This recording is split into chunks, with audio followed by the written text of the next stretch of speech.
Praise the lord everyone. Good morning. అందరూ బాగున్నారా? ఈరోజు ఎవరెవరైతే birthdays and marriage anniversaries celebrate చేసుకుంటున్నారో వారందరికీ కూడా దేవాది దేవుని యొక్క మెండైన దీవెనలు మనందరి తరపున వారికి శుభాకాంక్షలు. ఈరోజు చివాహారము మార్కు సువార్త 10వ అధ్యాయము 45వ వచనము. మనుష్య కుమారుడు పరిచారము చేయించుకొనుటకు రాలేదు, కానీ పరిచారము చేయుటకును అనేకులకు ప్రతిగా విమోచన క్రయధనముగా తన ప్రాణమును ఇచ్చుటకును వచ్చెనెను. Mark chapter 10 verse 45. For even the Son of Man came not to be ministered unto, but to minister, and to give his life a ransom for many. హల్లెలూయా. ప్రియ సహోదరి సహోదరులారా, మార్కు సువార్తను మొత్తంగా కలిపి క్లుప్తంగా ఒక వచనంలో ఒక లైన్లో చెప్పచ్చు అంటే అది ఈ యొక్క వచనమే. 10వ అధ్యాయము 45వ వచనము. ఆయన పరిచారము చేయించుకొనుటకు రాలేదు, కానీ పరిచారము చేయుటకు, మనందరి కొరకు మరణించుటకు వచ్చాడట. ఈ యొక్క సువార్తలోని ఒక్కొక్క అధ్యాయంలో యేసుక్రీస్తు వారి శ్రేష్ఠ జీవితమునకు కేంద్ర బిందువుగా మనకుంటుంది. ఆయన ఎల్లప్పుడూ కూడా తండ్రి చిత్తమునకు లోబడుతూ విధేయుడగుచు ఆయన సేవలో నిమగ్నమై ఒక దాసునిగా ఏ విధంగా జీవించారన్నది మార్కు గారు చిత్రీకరించారు.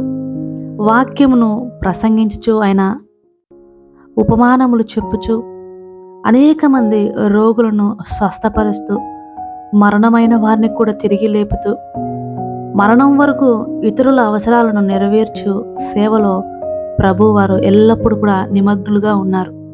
ఆయన మరణించి మరణపు ముళ్ళును విడిచి పునరుద్ధానుడైన తర్వాత ఆయన ఇచ్చిన పరిశుద్ధాత్మ శక్తితో ఆయన శిష్యులు కూడా ఆయన అడుగుజాల్లో నడిచే ఒక అపోస్తులుగా శిష్య బృందముగా ఆయనకు ఏర్పడ్డారు అన్న విషయాన్ని మార్కు సువార్త మొత్తంలో మనము చూడవచ్చు.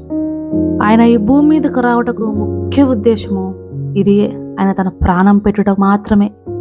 ఎందుకంటే నీవు నేను ఆ యొక్క మరణమును తీసుకుంటే దాన్ని జయించే శక్తి లేని వారంగా ఉంటున్నాం. అందువల్లనే ఒక తల్లిదండ్రులకు 2 కుమారులు నీడల చిన్నవాడు చాలా బలహీనమైనప్పుడు, పెద్దవాడు మంచిగా బలవంతుడైనప్పుడు, ఒక గొడవ జరుగుతున్నప్పుడు ఖచ్చితంగా పెద్దవాడు చిన్నవాడిని ఆపుతాడు. నువ్వు ఆగు తమ్ముడు, నేను వెళ్ళి తేల్చుకొని వస్తానని చెప్తారు. ఎందుకంటే బలవంతుడు బలహీనుడిని ఎప్పుడు కూడా ప్రొటెక్ట్ చేస్తాడు. మన దేవాది దేవుడు కూడా తండ్రి యొక్క ఆజ్ఞకు లోబడి బలహీనమైన పాపపంకిలమైన మన జీవితానికి అటువంటి శక్తి లేదని గ్రహించిన వాడే మనల్ని విమోచించుటకు ఆయన మనకు అన్నగా, తండ్రికి జ్యేష్ఠ కుమారునిగా ఈ భూమి మీదకి వచ్చి మనందరినీ ప్రొటెక్ట్ చేస్తూ మరణమును జయించి మరణపు ముళ్ళును విడిచి పునరుత్థానపు శక్తి మన జీవితాలకు పరిచయం చేశారు. ఫిలిప్పీలకు రాసిన పత్రిక 4వ అధ్యాయము 5వ వచనంలో యేసుక్రీస్తుకు కలిగిన ఈ మనస్సును మీరు కలిగి ఉండండి అని వ్రాయబడినది. ఈ మనసు, ఈ అనే ఆ యొక్క మాటలో చాలా అర్థాలు ఉన్నాయండి. ఎన్ని క్వాలిటీస్ ఉన్నాయో దేవునిలో ఉన్నవన్నీ కూడా మనము ఆ ఈ మనసు అనే దాంట్లో చేర్చవచ్చు. ఆయన దేవుని స్వరూపం కలిగిన వాడై ఉండి దేవునితో సమానంగా ఉండుట విడిచిపెట్టకూడని భాగ్యమని ఎంచుకొనలేదు, కానీ మనుషుల పోలికగా పుట్టి దాసుని స్వరూపము ధరించుకొని తన్ను తానే రిక్తునిగా చేసుకున్నారు. ఆయన ఆకారమందు మనుషుడిగా ఉండి మరణము పొందునంతగా, అనగా శిలవ మరణము పొందినంతగా విధేయత చూపిన వాడే తన్ను తాను తగ్గించుకున్నారు. యేసుక్రీస్తు ప్రభు అంతటి మహిమాన్వితమైన పరలోకమును, అలాగే తండ్రి కుడిపార్శ్వమున కూర్చునే భాగ్యమును ఏది కూడా మన మీద ప్రేమ ఆయన ఆపలేకపోయిందండి. వాటన్నింటినీ వదిలేసి వచ్చి ఉన్నారు. ఆయన ప్రేమను కొలవలేమండి, మెజర్ చేయలేము, ఇంత అని వర్ణించలేము, మాటల కందని ప్రేమ. కానీ ఈ రోజుల్లో మరి దేవాది దేవుని సేవ చేస్తున్నటువంటి వారు ఈ విధంగా పరిచారకులుగా ఉండడానికి, తగ్గించుకోవడానికి ఇష్టపడుతున్నారా? ఒకసారి ఆలోచించండి. ఆస్తులు అమ్మి అపోస్తలుల పాదాల దగ్గర పెట్టి సేవ చేసేడానికి ఆ విధంగా సహకరించేవారు ఆ కాలంలో అని చెప్తూ కానుకల కొరకు మాట్లాడుతున్నారే తప్ప, ఆ తర్వాత ఆ డబ్బుతో పౌలు గారు సంఘంలో ఉన్న వారి అందరి అవసరతలు తీరుస్తూ, విధవరాలను పోషిస్తూ, తండ్రి లేని వారిని పోషిస్తూ, ఏ విధంగా సంఘమును పాలించారు ఆయన ఒక తండ్రి వలె అన్నది మాత్రము ఎవ్వరూ చెప్పరు. అందుకే ప్రియ సహోదరి సహోదరులారా, పై వచనము కింద వచనము కాంటెక్స్లో ఉంటూ మీరు బైబిల్ను అనుసరించాలి. చెప్పుడు మాటలకు లొంగిపోయేవారిగా ఉండకూడదు. దేవుడు మీకు ఇచ్చిన జ్ఞాననిధి అయినటువంటి బైబిల్ మీ చేతిలో ఉంది కనుక ప్రతి విషయాన్ని బైబిల్ నుంచి మనము గ్రహించాలి.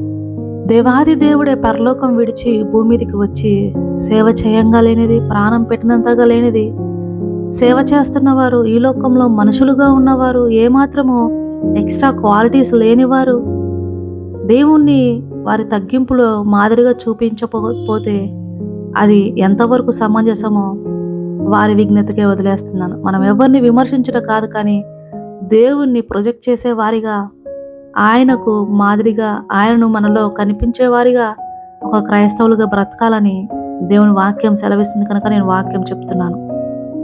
ఆయన పరలోకంను విడిచి మన కొరకు వచ్చారండి. ఒకవేళ మీకు వేసవి సెలవులు వచ్చినట్లయితే, మీ బిడ్డలకు హాలిడేస్ వచ్చినట్లయితే ఒక 10 days మీరు పల్లెటూర్లకు వెళ్ళి మీరు అక్కడ సౌకర్యవంతంగా ఉండి రాగలరా? ఖచ్చితంగా రాలేరండి. చాలా ఇబ్బందులు పడతారు. అక్కడ సరైన ఫెసిలిటీస్ లేవని అసలు వెళ్ళడమే మానేసే వాళ్ళు ఉన్నారు. ఈ కాలంలో ప్రేమ ఆప్యాయతల కంటే కంఫర్ట్స్, ఫెసిలిటీస్కే ఎక్కువ ప్రయారిటీ ఉన్నది.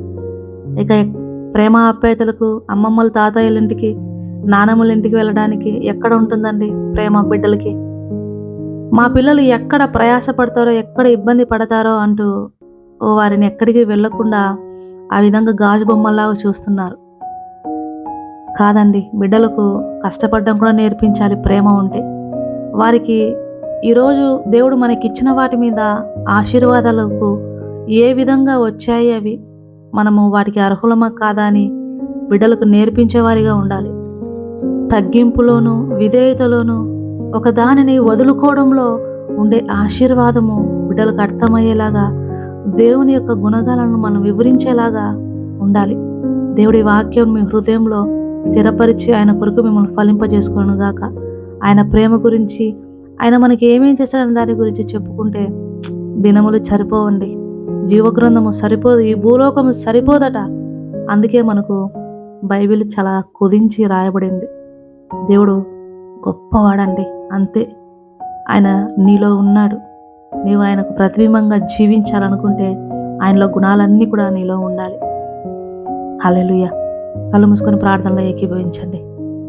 స్తుతి స్తుతి స్తోత్రము స్తోత్రము. మహోన్నతుడ, మహాగణుడ, సర్వశక్తిమంతుడా, సమీపించరాని తేజస్సులో నివసించేవాడా, మీ యొక్క ఔన్నత్యమును ప్రభువా, మీరు మా కొరకు చేసేటువంటి త్యాగాన్ని తలంచగా నాయన మా గుండె జారిపోతుందయ్యా, మా హృదయం మాలో కరిగిపోతుందయ్యా. ఏమని వర్ణించలేమయ్యా. మాటలకు అందని ప్రేమ, కొలతలకు అందని ప్రేమ, ఎలలు దాటలేని ప్రేమ తండ్రి. ఎనలేని ప్రేమకు ఏమిచ్చి రుణము చెల్లించలేను. కానీ ప్రభువా, విరిగి నలిగిన హృదయముతో ఈ విధంగా నాయన నీ సన్నిధిని సాగిలపడుతున్నాను ప్రభువా అంటూ నాయన, ఎంతమంది అయితే మీ యొక్క వాక్యము పట్ల శ్రద్ధ కలిగి మీ యొక్క పోలికలో జీవించుటకు ఆశపడుతున్నారు, వారందరి హృదయాలను తాకండి ప్రభువా. వారి జీవితాలను మార్చండి. మీ యొక్క పునరుత్థానపు శక్తిని వారి జీవితాల్లో ప్రసరింపజేయండి. మీ కవిలలో దాయండి. మీ కనుపాప వల్లే కాచి కాపాడుతున్నవాడా, మీకు అసాధ్యమైనది లేదు. మీరు మాట మాత్రము సెలవిచ్చి వారి జీవితంలో ఉన్న ప్రతి దానిని బాగు చేయండి. ఎండిన ఎముకలు తిరిగి అతుకున్నట్లుగా, వాడిపోయిన మొద్దు చిగురించున్నట్లుగా, బిడులు బారిన భూమి సస్యశ్యామలముతో మొలకలు మొలిపించినట్లుగా వారి జీవితాన్ని ఆశీర్వదించమని ప్రతి ఒక్కరి మీ పాసన్నిధిలో సమర్పించుకుంటూ, సమస్త స్తుతి మహిమ ఘనత మీకే చెల్లిస్తూ, మరలా మీరు అక్కడ వచ్చి పర్యంతరం మీ సన్నిధిలో దాయమని నా ప్రభువును రక్షకుడైన యేసు నామములో అడిగి వేడుకుంటున్నాను పరమ తండ్రి. Amen, amen, amen. God bless you all. Have a good day.